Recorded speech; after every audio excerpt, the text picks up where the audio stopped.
Do you like to laugh at absurd laws? I sure do. But many laws are not as strange as they seem at first glance. Let's look at 5 of those laws. As an attorney, I was curious, so I looked into the background and the actual wording of these laws. Number 1, does Arizona really have a stupid motorist law? Yes, it does. Arizona experiences sudden, violent flash floods every monsoon season.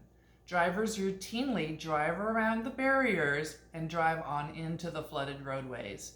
Then they get stuck, which requires expensive and dangerous rescue efforts. Local governments wanted a way to recover their costs for these rescues, not to criminalize stupidity. Let's read the actual law.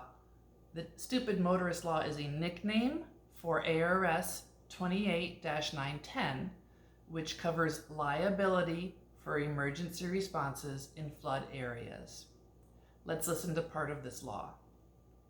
A driver of a vehicle who drives the vehicle on a public street or highway that is temporarily covered by a rise in water level, including groundwater or overflow of water, and that is barricaded because of flooding, is liable for the expenses of any emergency response that is required to remove from the public street or highway the driver or any passenger in the vehicle that becomes inoperable on the public street or highway, or the vehicle that becomes inoperable on the public street or highway, or both.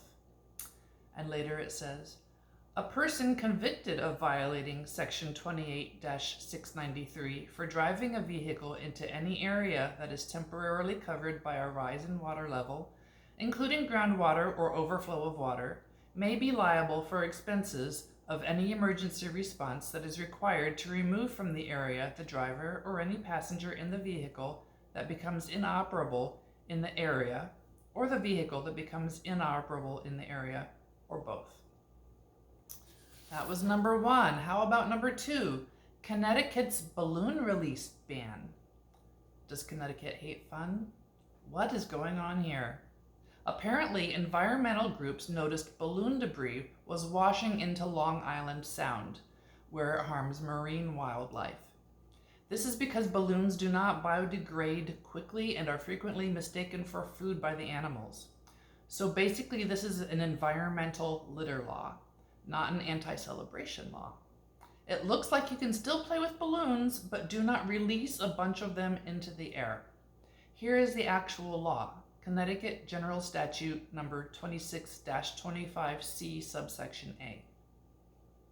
No person, nonprofit organization, firm, or corporation, including the state and its political subdivisions, shall knowingly release, organize the release of, or intentionally cause to be released into the atmosphere within a 24-hour period 10 or more helium or other lighter than air gas balloons in the state. Number 3, how about this one from Anchorage, Alaska, about riding in a moving house trailer? This is a traffic safety regulation appearing alongside things like seatbelt and passenger rules. It exists because people were riding inside towed trailers, which is extremely dangerous in accidents or sudden stops. The actual law in Anchorage Municipal Code is section 9.36.060. It reads, no person may occupy a house trailer while it is being moved upon a public street. This law does not regulate living arrangements. It is about passenger safety during towing. Number 4, here is another law that looks like it's trying to ban fun. Mobile, Alabama, confetti and spray string ban. An awful lot of people around the country have had their share of fun throwing confetti or spraying string. What happened in Alabama? Mobile hosts large public celebrations, including Mardi Gras. So plastic confetti and spray string, they have found, are expensive to clean, they clog drains, and they contribute to plastic pollution. So what we have here is a public works and sanitation issue.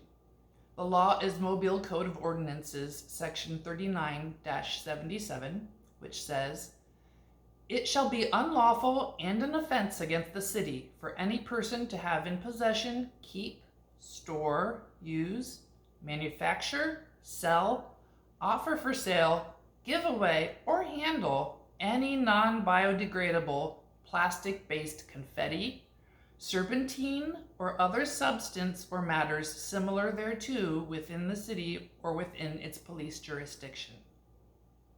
Number 5. Once again, we have the menacing silly string. In Meriden, Connecticut, there is an age restriction on silly string. The ordinance arose after misuse of aerosol string products, causing property damage and public disturbances, especially around the holidays. The city treated silly string as a nuisance product similar to fireworks or spray paint. It is unknown why silly string was singled out in this way, and they didn't just create a general vandalism law.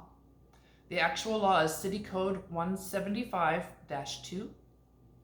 No person, business, firm, or corporation within the city of Meriden shall offer for sale or sell silly string or like products to a minor unless said minor is accompanied by a parent or legal guardian at the time of the sale. Interestingly, the law does not criminalize possession. This is a law against commercial sales.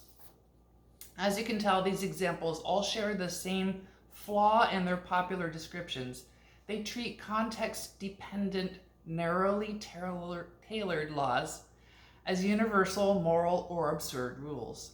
Most weird laws are local, practical responses to specific problems. The joke version survives because it's easier to laugh at a sentence fragment than to read the statute in context.